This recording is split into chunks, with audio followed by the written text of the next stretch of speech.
자식은 항상 걱정이야. 자식 키우는 어머니 마음 알겠죠? 그러니까 팬티라도 입혀놨으니 엄마가 믿는 구석에 있자. 그러죠? 아유 재밌네. 지금부터 쓰는 글은 2박 3일간 큰애가 겪은 일들이다. 드론 사업하는 큰애는 하늘궁에 3번밖에 안 왔지만 축복을 받았고 나랑 둘째가 하늘궁에서 하는 일을 조금은 알고 있었다. 남원에서 드론 전시가 있다 하여 영월에 전시해둔 큰애 비행기를 조립해서 짐차에 싣고 다시 남원 전시장에 가서 설치를 해야 했다. 금요일 새벽 5시에 떠나는 큰애에게 나는 허경영 스티커가 6개나 새겨진 팬티를 건넸다.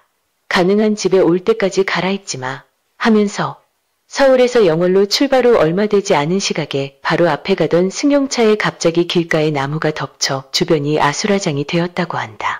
앞차는 좀 망가졌고 타고 있던 사람도 다쳤지만 큰애가 탄 차량은 아무 이상이 없었다고 한다.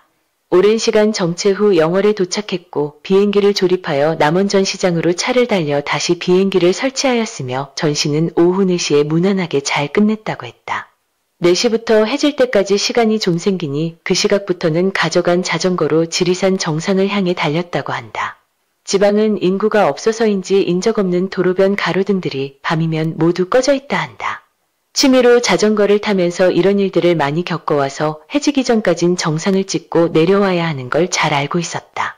같이 출발한 직원은 더 이상 못 오르겠다 하여 혼자 1172m인 정령치까지 페달을 밟고 올라갔다 하는데 이상하게도 힘이 하나도 안 들고 편안했다고 한다. 어느 지점에서는 길이 온통 나무로 덮여 있어 하늘이 안 보였고 도로에 떨어진 알밤을 주워 먹느라 다람쥐들 수백 마리가 여기저기 흩어져 있었다는데 자전거가 달려오니 일제히 쫙 길을 비켜주고 다시금 모여드는 만화 영화에서나 볼 풍경들과 마주쳤다고 한다. 가는 곳마다 곰주의라고 써있어 진짜 곰이 나오긴 하나 보다 여기니 조금 긴장이 되기도 했다고 한다. 장소가 바뀔 때마다 내게 계속 텔레그램을 보내와서 광채대라. 허경영을 계속하라고 답을 했었다. 산 정상에서도 인적은 없었고 셀카와 사진만 몇 장 찍고 하산하여 어두워지기 전 무사히 직원과 숙소로 향했다고 했다. 이튿날도 전시가 4시에 끝났지만 직원은 다른 중요한 일로 먼저 철수했고 혼자 비행기를 조립해서 트럭을 불러 영월로 향했다고 한다. 영월로 가는 이 트럭 기사분도 대단하셨다고 한다. 공군 부사관 출신인 이분은 도로 건축일을 하며 개인 비용으로 주인 없는 무덤들을 이장시키거나 천도제도 지내드리고 풍수도 공부하며 복을 많이 짓고 사는 분이었다고 했다. 입담 좋은 신 기사님 덕에 재밌는 시간이 되었다고 한다. 영월 도착하니 밤 11시 트럭에 싣고 간 비행기를 다시 원래 위치에 복귀시킨 후 숙소를 찾아보니 50리 떨어진 곳에 무인 시스템 숙박소가 있더라고 했다. 이때 나랑 했던 톡들이 가관이다. 가로등 없는 밤길을 혼자 자전거로 50리를 달리는 중인데 사 먹을 곳 없어. 저녁도 굶었고 인적이 없어. 짐승이라도 나올 듯 무섭다 했다.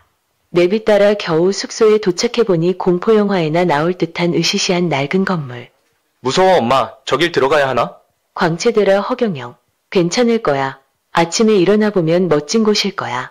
들어가서 빨리 씻고 자. 이후엔 아침까지 연락이 없었다. 밤에 숙소에서 일어났던 일은 전등이 30분에 한 번씩 찌지직하며 꺼진다는 것. 2번이나 반복하길래 전등을 갈아 끼웠더니 멀쩡하더라고 했다. 변기물도 안 내려가서 변기 뚜껑을 열어보니 연결고리가 삭아서 다시 이었고 그래도 잘 안 내려가서 주변에서 펌프를 찾아 내렸다 한다. 펌프 찾을 때 보니 고양이가 있더라고 했다. 이젠 귀신이 나올 차례인가? 그래도 더운 물은 나와 다행이었다고 한다. 아침 6시쯤 눈을 떠보니 아담하고 예쁜 산골 마을이었다 한다. 자전거를 싣고 가려면 기차가 좋은데 영월에서 서울 가는 기차는 전체 시간이 모두 매진되었고 버스는 오후 1시에 있었다고 했다. 이때까지도 전날 오후부터 물 한 모금 못 마신 상태였다 한다. 이왕 늦은 김에 자전거나 타자. 지도를 찾아보니 주변에 별마루 천문대가 있었다 한다. 800m나 되는 별마루 천문대에 도전. 이 시간쯤 나랑 톡을 했다. 배고프고 기운 없을 텐데 쉬다가 오라 해도 큰애는 천문대를 향해 달리고 있었다. 광채대라. 허경영. 허경영 팬티 입혀보내길 너무 잘했다. 전신갑주 역할을 진짜 제대로 하고 계신다. 799m 별마로 천문대 정상을 자전거로 정복한 후에는 시외버스 터미널 가서 김밥 한 줄 사 먹으며 은근히 걱정했다고 한다. 버스기사님이 자전거 안 실어주면 어쩌나 하고 그때 느닷없이 어디선가 할아버지 네 분이 자전거를 끌고 나타나셨다 한다. 에휴, 저분들 때문에도 안 실어주겠다 하고 있으려니. 젊은이 서울 가냐? 자전거 앞바퀴 빨리 떼라고 하셔서 바퀴를 떼어내니. 귀신 같은 속도로 자전거 5대를 착착착 포개시더니 버스가 들어오자마자 화물칸으로 순식간에 쏙 밀어 넣더라는 것이다. 버스 기사님께는 캔커피 하나 건네드리며 자전거 좀 실었습니다 하시면서 10년은 해보신 솜씨인 듯 큰애는 속으로 혀를 내둘렀다고 한다. 버스 짐칸엔 뭘 실어도 된다.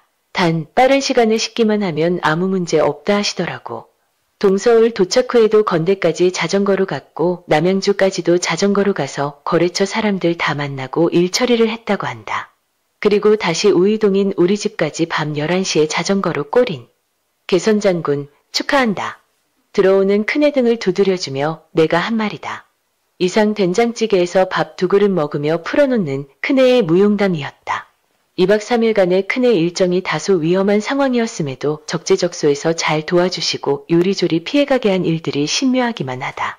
암흑에너지인 허경영 스티커와 축복의 힘을 재확인하는 기회가 되었고 무사히 잘 인도해주신 천사님들께도 큰 감사드린다.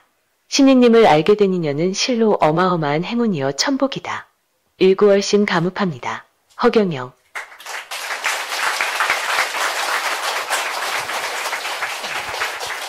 자식 키우는 어머니 마음 알겠죠? 저게 천방지축 다 커서도 부모 마음은 안 그래요? 요양원에 들어앉아서 있으면서도 자식이 언제 요양원비를 안 대줄지, 언제 저는 자식이 사고가 날지 부모는 조마조마하겠죠? 그런 거예요. 그러니까 자식은 항상 걱정이야. 그러니까 팬티라도 입혀놨으니 엄마가 믿는 구석이 있자. 그러죠? 아유, 재밌네. 우리 하늘공은 항상 깨가 쏟아져.